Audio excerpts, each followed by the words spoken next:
Section 38 of the Glories of Mary by St. Alphonsus Liguori. Reflections on the sixth Dolor, the piercing of the side of Jesus and his descent from the cross. O all ye that pass by the way attend, and see if there be any sorrow like to my sorrow. Devout souls, listen to what the sorrowful Mary says to you today. My beloved children, I do not wish you to console me. No, for my heart can never again be consoled on this earth after the death of my dear Jesus. If you wish to please me, this I ask of you. Turn to me and see if there has ever been in the world a grief like mine, when I saw him who was all my love torn from me so cruelly. But, O Lady, since thou dost not wish to be consoled, and hast such a thirst for suffering, I must say to thee that thy sorrows have not ended with the death of thy Son.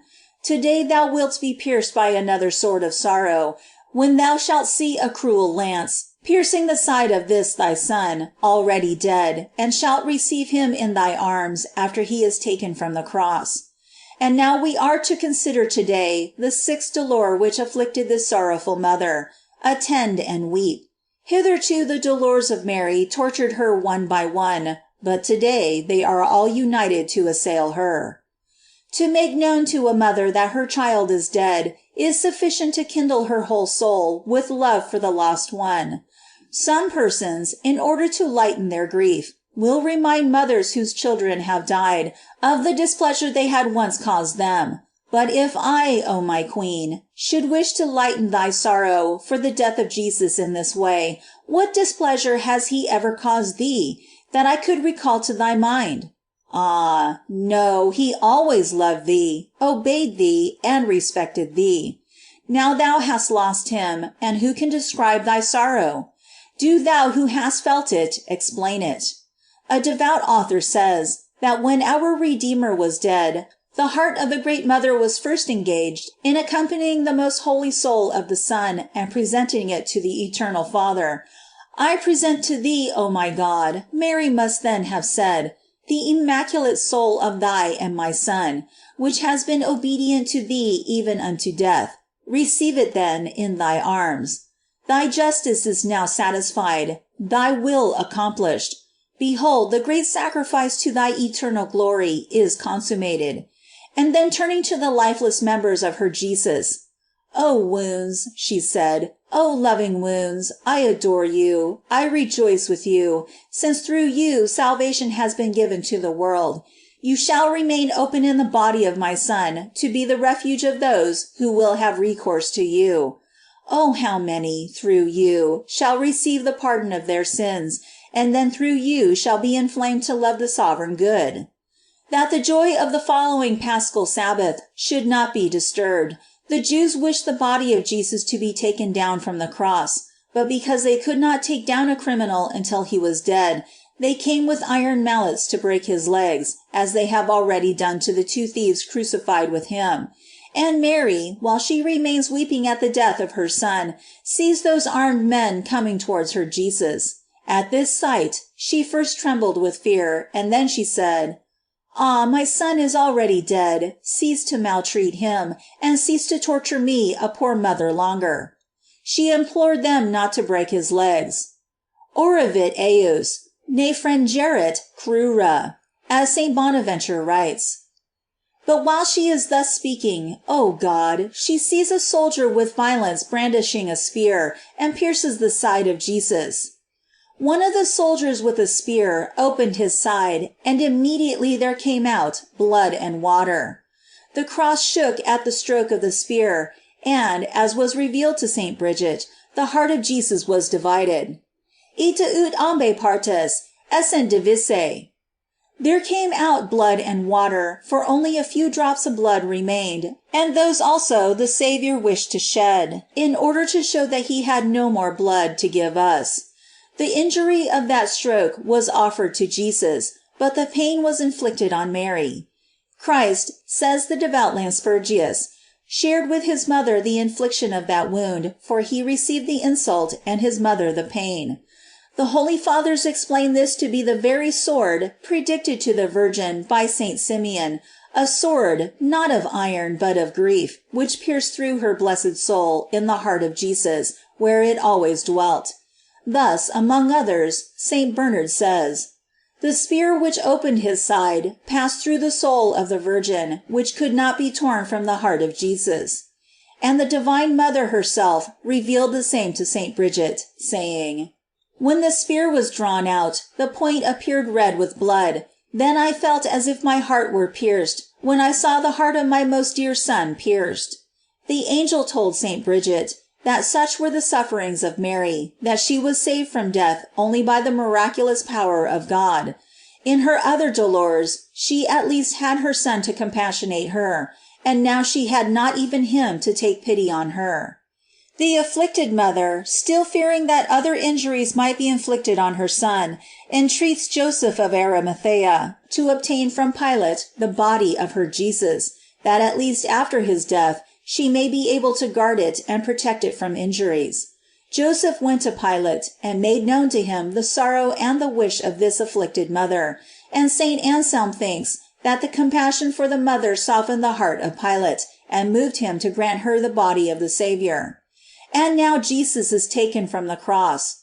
O most holy Virgin, after thou with so great love hadst given thy Son to the world for our salvation, behold the world returns him to thee again. But, O my God, how dost thou return him to me? Said Mary to the world. My Son was white and ruddy. Delectus meus, candidus et rubicundus. But thou hast returned him to me blackened with bruises, and red, not with a ruddy color, but with the wounds thou hast inflicted upon him. He was beautiful, now there is no more beauty in him. He is all deformity. All were enamored with his aspect, now he excites horror in all who look upon him. Oh, how many swords, says St. Bonaventure, pierced the soul of this mother when she received the body of her Son after it was taken from the cross. O quat gladii animam matris pertransierunt. Let us consider what anguish it would cause any mother to receive the lifeless body of a Son. It was revealed to St. Bridget that to take down the body of Jesus, 3 ladders were placed against the cross. Those holy disciples first drew out the nails from the hands and feet, and according to Metaphrastes, gave them in charge to Mary. Then one supported the upper part of the body of Jesus, the other the lower, and thus took it down from the cross. Bernardine de Bustis describes the afflicted mother as raising herself and extending her arms to meet her dear Son. She embraces him, and then sits down at the foot of the cross. She sees his mouth open, his eyes shut. She examines the lacerated flesh, and those exposed bones. She takes off the crown, and sees the cruel injury made by those thorns in that sacred head. She looks upon those pierced hands and feet, and says, Ah, my Son, to what has the love thou didst bear to men reduced thee? But what evil hast thou done to them, that they have treated thee so cruelly? Thou wast my Father, Bernardine de Bustis imagines her to say, my brother, my spouse, my delight, my glory, my all. O my Son, behold how I am afflicted. Look upon me and console me. But thou dost look upon me no more. Speak to me but one word, and console me. But thou dost speak no more, for thou art dead. Then turning to those barbarous instruments, she said, O cruel thorns, O nails, O merciless spear, how could you thus torture your Creator? But what thorns, what nails? Alas, sinners, she exclaimed, it is you who have thus cruelly treated my Son. Thus Mary spoke and complained of us. But if now she were capable of suffering, what would she say? What grief would she feel to see that men after the death of her Son continue to torment and crucify him by their sins? Let us no longer give pain to this sorrowful mother, and if we also have hitherto grieved her by our sins, let us now do what she directs. She says to us, Return, ye transgressors, to the heart. Redite prevaricatores ad cor. Sinners, return to the wounded heart of my Jesus. Return as penitents, for he will receive you. Flee from him to him, she continues to say with Jeric the abbot, from the judge to the Redeemer, from the tribunal to the cross. The Virgin herself revealed to Saint Bridget that she closed the eyes of her Son when he was taken down from the cross, but she could not close his arms. Eius brachia flectere non potui.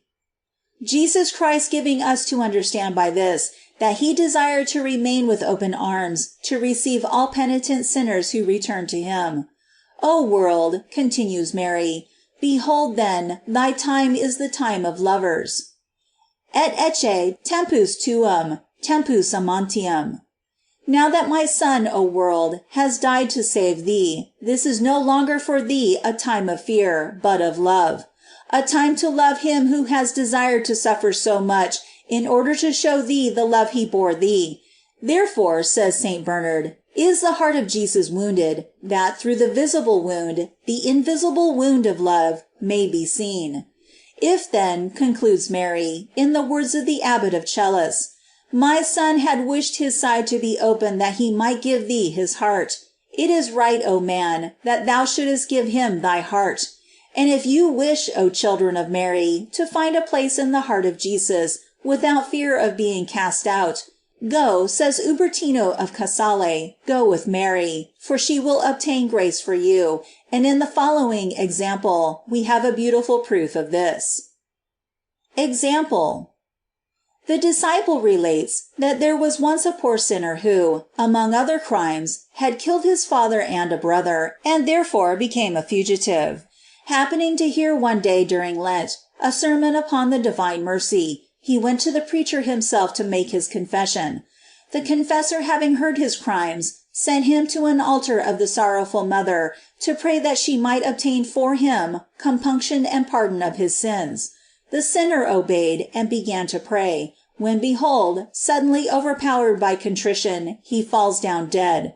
On the following day, when the priest recommended to the people to pray for the deceased, a white dove appeared in the church and let fall a card at the feet of the priest.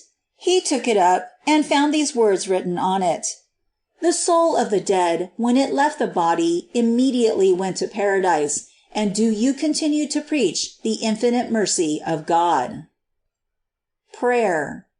O afflicted Virgin, O soul, great in virtues and great also in sorrows, for both arise from that great fire of love thou hast for God, thou whose heart can love nothing but God. Ah, Mother, have pity on me, for I have not loved God, and I have so much offended him.